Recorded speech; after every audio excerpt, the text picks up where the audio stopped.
Christina, right now on WHAS 11 News at 6:30, the wild scene rushing the field, the victorious celebration for the Cardinal players and thousands of their friends, the fans. And new tonight, U of L jumps big time in the AP poll just a few hours ago. Plus, look at this, some couch burning on the U of L campus last night. New tonight, the St. James Art Show pulls a bigger crowd today than yesterday and shatters revenue records from many vendors. And ahead, we are in Scott County, Indiana, where the sheriff says he may have to pull some school resource officers due to a lack of funding. It's ahead for you right now at 6:30.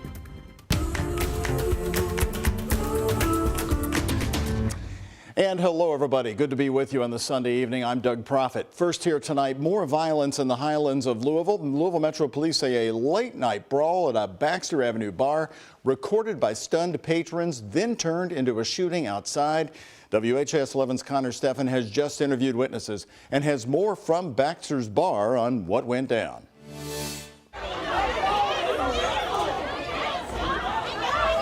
When this fight broke out on the patio of Baxter Saturday night. At one point in time, you would think like it calmed down, but it would just getting worse and worse. All Daria Vega could think to do was grab her phone and start recording. But it was like really a snowball effect. I'm not sure why it started. Vega says the scuffle grew larger by the minute, which you can see in this video.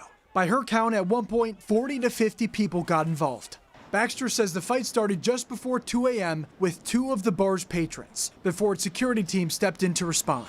In a statement, it said in part, quote, "A domino effect occurred which involved out-of-town and largely unknown patrons attacking our security team and outnumbering them." By like 2 a.m., maybe 15 minutes after, they ended up clearing out the building and telling everyone to leave. An LMPD spokesperson says by 3 a.m., an overspill of that brawl led to someone firing off shots into a crowd on Baxter Avenue, leaving one man injured. In Louisville, especially like this last year and this summer, we've lost a lot of people, friends, or like people that we know, unfortunately. So I feel bad for those families, but that's why I was recording on the scene. And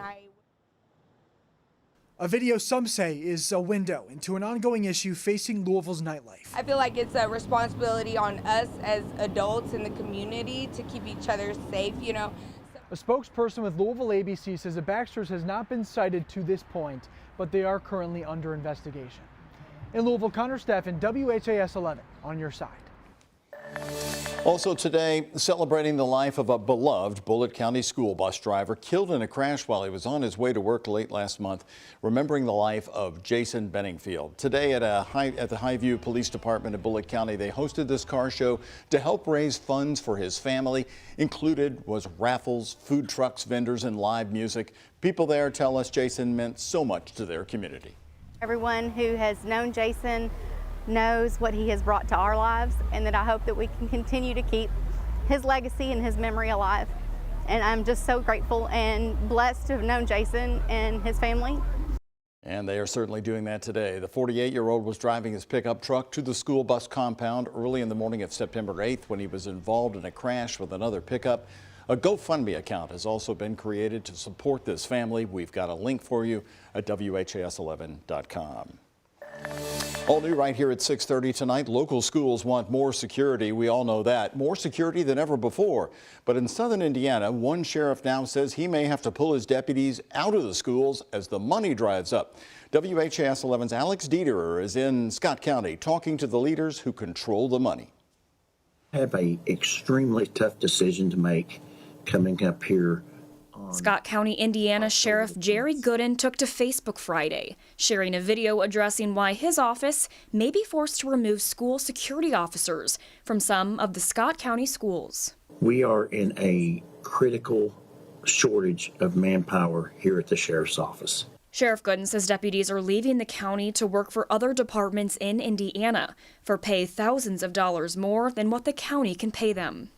The sheriff calling on the Scott County Council to approve his proposed sheriff's office budget. There's no denying that the sheriff's office, along with pretty much every department in our county, is not getting paid enough. County Council President Lindy Hubanks says the county doesn't have the money to sustain the sheriff's proposed budget, adding they've seen no growth in the county since 1970.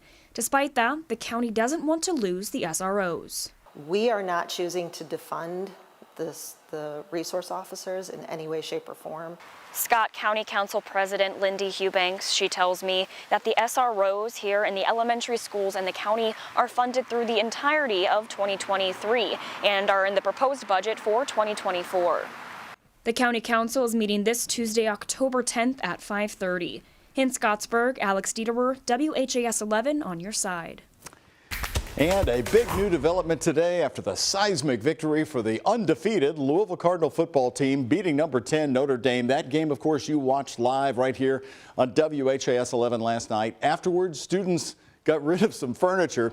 Couch burning comes to the Louisville campus. Here's the scene after the game, a street party on 3rd Street near Central Avenue.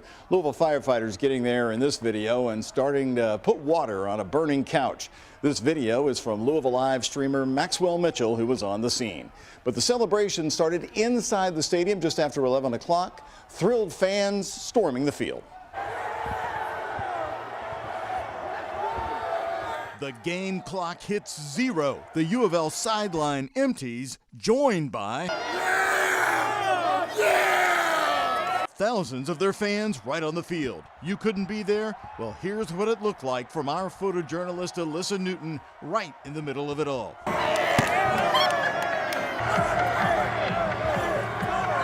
And take a look from ABC's aerial camera. The Cards are flying high again. With Louisville rap star Jack Harlow also right there hugging Jeff Brom. Jack Harlow.